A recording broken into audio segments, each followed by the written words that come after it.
Hello, everybody. Welcome back. Hope you had a good spring break. I know it wasn't necessarily a vacation for a lot of people, but at least you don't have to deal with me and this class for a week.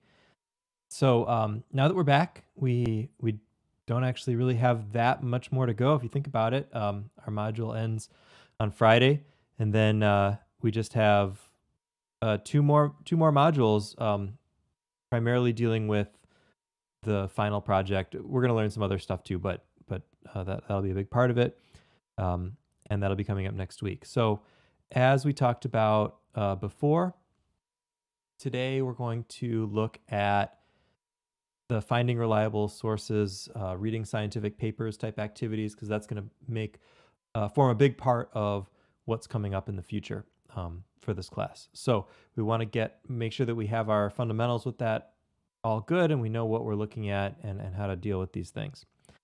So I'm going to pull this up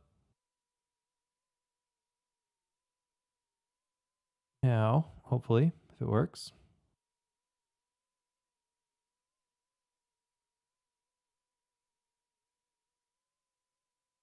Move it a little bigger. Okay, there we go. That'll work.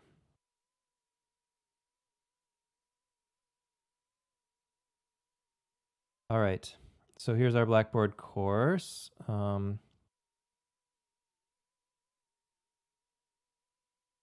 right. So here's an example of a scientific paper.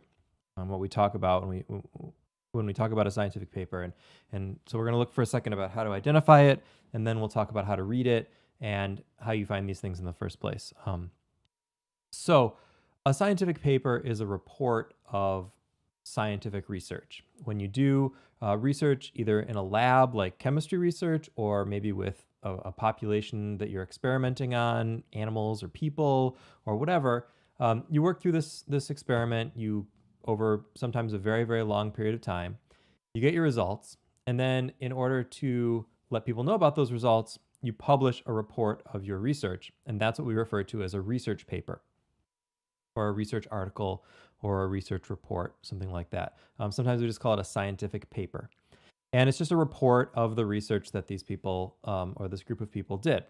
Now, if you've not seen these types of things before, they look pretty different from the kinds of articles that you have read so far for your article reports, for example, or just the kind of articles you might have encountered in your everyday lives. They tend to have a lot of authors. You can see this, not always, but commonly, and that's because authorship on a scientific paper doesn't necessarily mean that you did any writing. It generally, anybody who had a significant part in performing the experiment is going to be listed as an author, and often they do write part of it, or at least revise or deal with some of the writing. But generally, you've got this big list of people because science is a collaborative thing, and lots of people have to work together to make it happen. So within those people, there's generally what we refer to as a first author, which is the person listed first, and that's usually going to be the person who did most of the writing. It's usually a graduate student or a postdoctoral researcher, somebody like that, who kind of like this was their project, and they really did most of the stuff, or a big part of it. And then you also have the principal investigator, the person who is the professor or the leader of that lab or that study, who's often listed last. And that's usually indicated by a little star or something. So you can see that, like in this example, this person, James M. Ripp, is the one that has a little star, and we can assume that he's probably the principal investigator for this paper.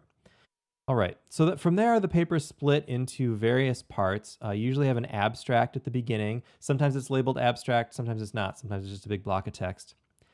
And then most of these papers are laid out in the same way, even if they don't have headings. I picked this one just because it does have these headings, so that makes it a little bit easier to see the different sections. So it's going to start with an introduction, which gives us some background on the whole field, like what was everybody looking at, what's already been done, what were the interesting challenges that haven't been solved yet. And then after that, you usually have something called methods or experimental section, something along those lines. And that's going to detail like specifically what they did through in the course of the experiment. That's an important part too. If you want to reproduce their experiment, you want to do exactly what they did and see if you get the same results, you would go to the methods. And it's also a good way to critique a study and see if it's really legit or not, because you can see exactly how many people did they study, how long did it go for, what kinds of things did they do, did they keep things properly controlled. We're going to talk about all those ideas in experimental design over the next couple of weeks. You've already done some of that with your at-home experiments when you've been designing various things to do, but that's methods and procedures. Also in methods and procedures is generally some stuff that you probably don't care about, especially as a non-scientist, not a person in this particular field. We don't necessarily need the specifics of every little thing that they did in their experiment, but if we have any questions or we're not sure if they did something right, we can always refer back to this section and check it out. All right, and then from there we get the results. That's probably where we're going to spend most of our time. What happened? What did they find out? That's usually where we're going to find things like tables and figures. In this case, we got a lot of table type data. We've got some nice pictures. I always am drawn to pictures, so I like to look at those early on in looking through a paper, because if authors are going to spend time and journal space putting together these pictures, we can probably assume that there's important information in those pictures that we should know about. So that's a good place to look as well. There should be nice descriptive captions under the pictures, so you don't have to go too far back in the paper to figure out what you're looking at. And then after that is a discussion where the authors discuss their results. They talk about them. What they found.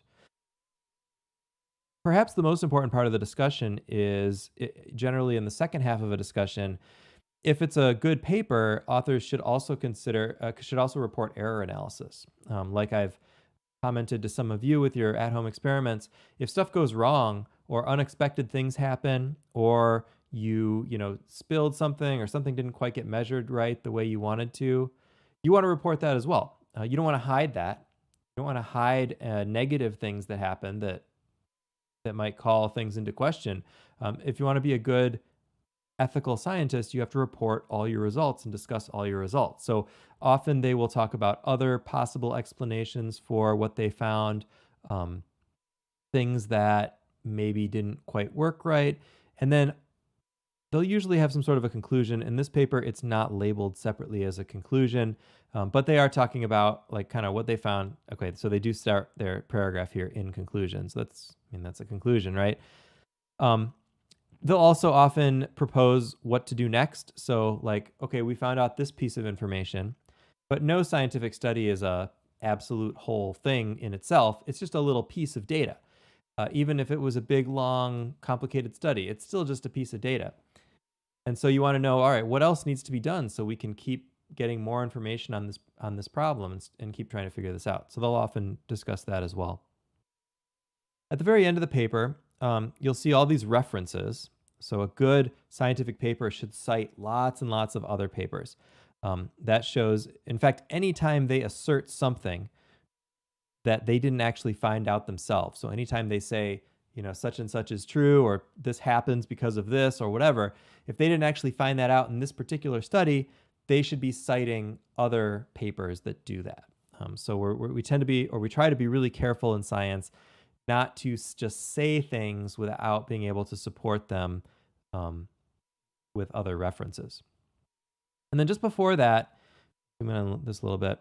Often, especially it depends on the field, but especially in health and the medical fields, there's a good thing that's been happening more and more where the authors report potential, what we say, they say here competing interests. We sometimes call that conflicts of interest.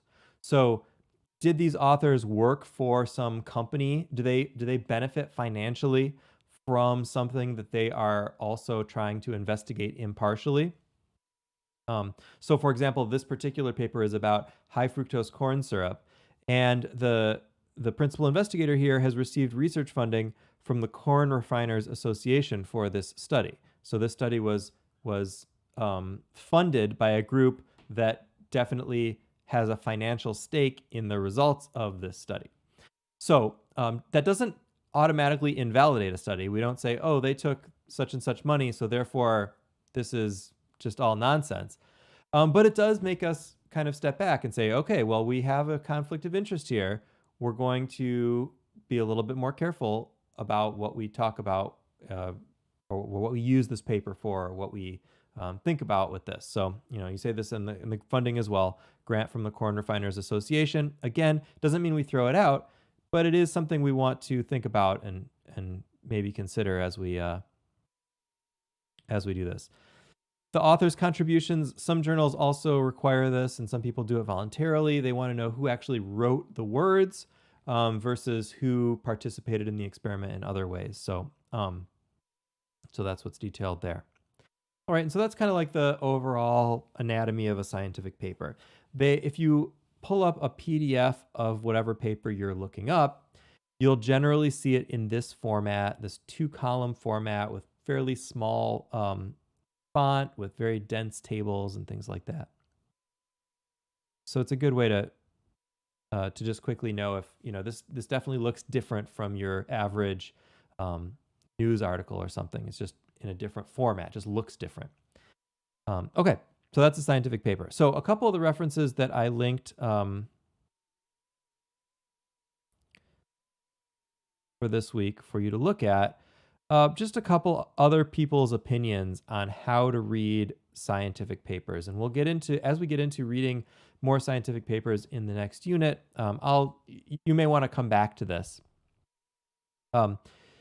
So like this one here from Science Magazine, which is a major scientific journal, is kind of a bunch of different scientists just saying how they read papers, what they do, what do they check. So they're more just like little tips and stuff. And I thought it was really helpful to read through that and just get a sense of what people are doing. What are they doing similarly? What are they doing very differently from each other? This one here is more like a guide, and there's actually a real guide linked in there. I don't know if you saw that at the end. But this person has really kind of gone through like what to do when you read a scientific paper if you're not specifically a scientist in that field. I would say it's not just for non-scientists, but people in other science fields. Like I'm a chemist, but if I'm reading about studies on COVID vaccines or something, I'm reading that paper very differently from someone who actually studies in that field because I don't have all the expertise to really get into it. So I'm reading that much as you would read any of these scientific papers. So again, this is one scientist's opinion of what you should do. I think it's a good one. I have just one issue that I would do a little bit differently, but I think in general, it's a good idea. You want to identify the big questions. So like, what is this, not just what is this paper trying to solve, but what is the whole field trying to do? And that's generally from the introduction. Now I think that's great if you're really trying to understand a paper like you will be for your final project. If you just want to get a little information out of it, the introduction is not always the best place to go because it's the background information. It is how you find out, like, what is this whole field trying to figure out? And that can be important. It can also not be important. So I would say sometimes that's not quite how I would go about things, but it is a good idea to know that stuff. It is also important not to start with the abstract. So if we look at some of these papers, they all have this nice brief abstract in the beginning. And if you go searching for these papers online, you can always find the abstracts. Abstracts are always freely available, whereas the actual full paper might be behind a paywall, which means you have to get it from the library. You don't have to pay for it, but Harper Library will have to get it for you through their subscriptions. So that, introduces some barriers. So a lot of times when people not affiliated with academic or research institutions are writing about science, they're just kind of grabbing some stuff from the abstracts and then using that as their data. And Dr. Raff here explains why that's not a great idea in this article. The abstract is written by the authors, but it's also kind of an advertisement for their paper. So a lot of abstracts, the the conclusions, the results are worded a little bit more broadly than the data might absolutely suggest. Science is messy. Science is rarely clear. It's rarely like, oh, we did this thing, we found this thing out, we're done. Usually it's a little messier than that. And so what happens is you end up having some nuance to it that you can absolutely express in a 2-page discussion section, but that doesn't usually make it into the abstract. So the abstract usually is this very clear, like, we found out this result. And if you take it right there, you may not really be getting the whole picture. And we're going to do some more exercises with that in a future week. So once you've kind of gone through all the experiments and figured all this stuff out, then you go back to the research or go back to the abstract and see if it's a good summary. And if it is, you can kind of go use it going forward. But if it's not, then you shouldn't. All right, so this is a great article. I would encourage you to go through it. If you go down to the very bottom, she actually links to a specific example, and it's actually a vaccine safety study from many years ago, so nothing related to COVID, just coincidentally. But kind of takes you through this method step by step and what that looks like. So you'll definitely want to check that out at some point. All right.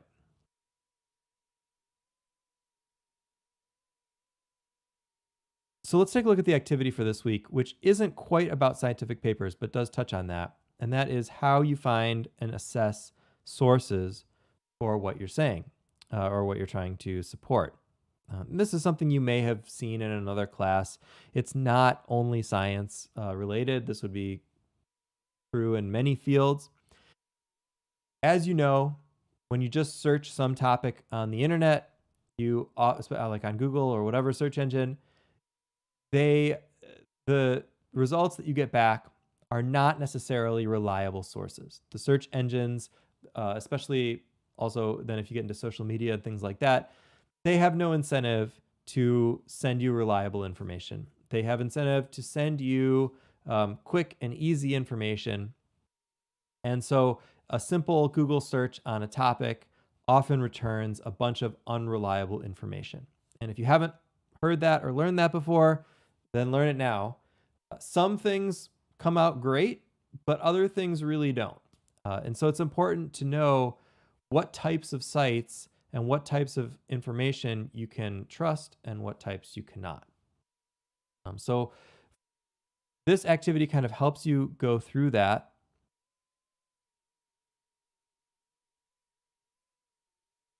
And then your activity for the rest of the module for this week, if you haven't done it already, is to pick one of these kind of fairly random questions and do some research about it, finding credible sources. And so they talk about this CRAP test. So you're going to look for currency, relevance, authority, accuracy, and purpose. Is the information fairly recent? Is it something that changes often? So for example, we had a discussion, I had a discussion with some colleagues the other day about COVID vaccines. Somebody was concerned because of an article that was published in like last September or something. But, you know, things have changed a lot since last September in what we know about COVID vaccines. So, so that information maybe wasn't as timely, but something else like, you know, a study on some chemistry or something like that from 10 years ago might still be totally relevant. It just depends on the information. How quickly does stuff update and how far back can you really look for reliable information? All right. So then we've got all these other things and you can go through that. I think probably the purpose is a really important one that's sometimes overlooked. Why is this thing being written at this particular site? Is it to sell you something? Is it to support advertising? Is it to entertain or, you know, get clicks, things like that? Is it meant to convince you of something? An article that's meant to convince you may not be the best thing for just pure information. So you have to be careful of those kinds of things. Just as an example, there is a national organization for chemistry called the American Chemical Society, ACS. You can see their website behind me. They have conferences, they publish journals, they support chemistry and scholarship of chemistry and chemistry education, all this stuff throughout the country. There is another group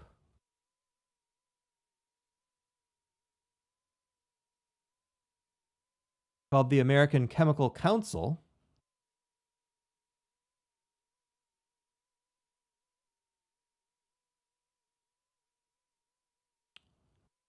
which looks very similar, right? Oh, they represent diverse companies in chemistry, innovative enterprise, solving challenges facing our nation. But the American Chemistry Council is actually a lobbying group for chemical industry. So, you know, it looks very official, looks very similar. One clue is that this is americanchemistry.com rather than acs.org, but there's plenty of nonprofits that are also trying to convince you of something.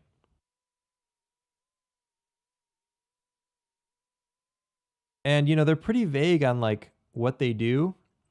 If we look at the about section here.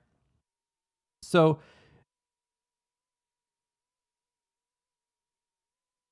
I'm just trying to see if there's anything in particular that we can use here.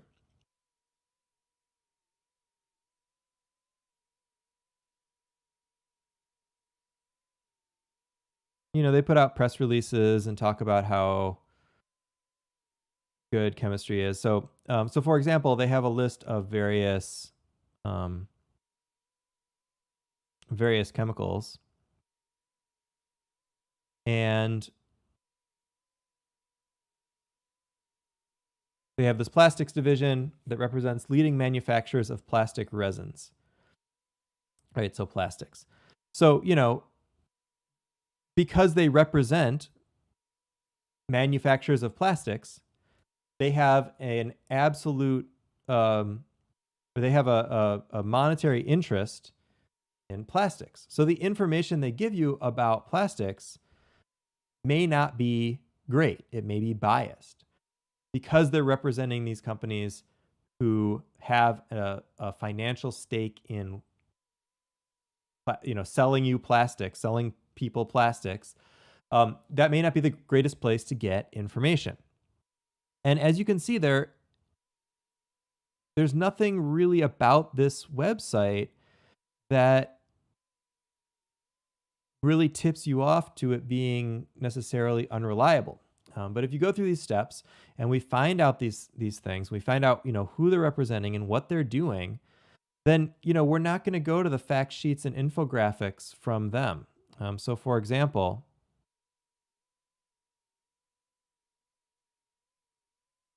we're going to talk a little bit about plastics recycling in the next module and how it's actually not great.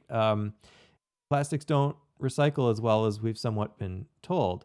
So an infographic of plastics recycling from the American Chemical Council is probably not the best way to go because they're going to, you know, talk about how recycling creates good jobs and plastics are all good because they, you know, do all this recycling and all this stuff. And that may not be the best, most reliable information. All right, so that's why it's important to look at these things, especially those of us who spend a lot of time on the internet and read a lot of stuff. You may kind of feel like you have a good detector for these things. Like if you see a site, you're going to know if it's shady or not. But the fact is there's a lot of money that goes into trying to fool you on the internet. And so, so it does take a systematic and careful process. And it also takes other people. So if you're going through and trying to find these things and you're using your crap test and whatever, but you're still not sure if something is reliable or not, what do you do? Well, you got to ask an expert. You got to ask an expert. And who are the experts that you have access to for this stuff? Well, they are, you can try me, of course. I'm always happy to look at it and check it out for you. But if I'm not sure also, I'm going to send you to a librarian. Librarians are experts at finding information and understanding where that information came from and whether or not it's reliable. reference librarians, academic librarians to be specific, but any research-oriented librarian knows how to do this. And so you can chat with a librarian on Harper's Library's website.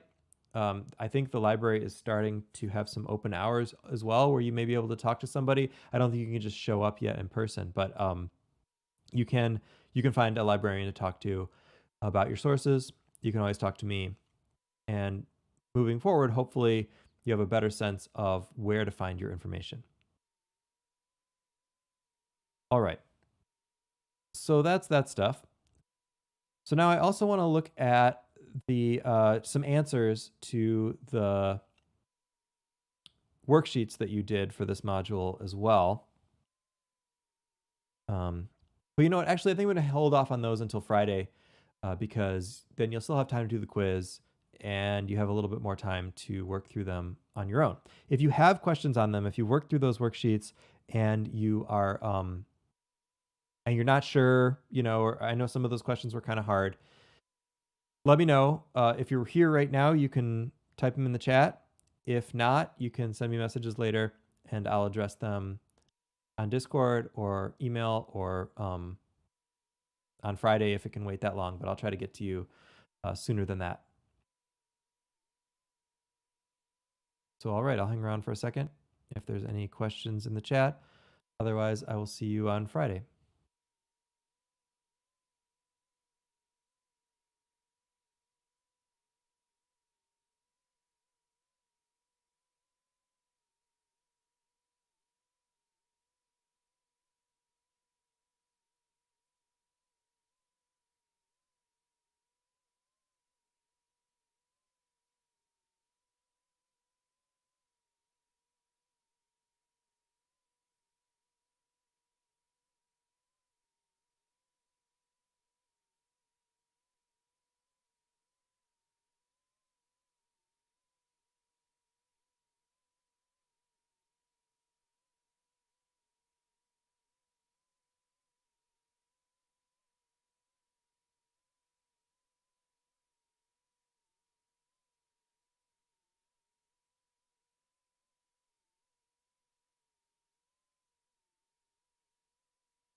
All right, thanks everybody.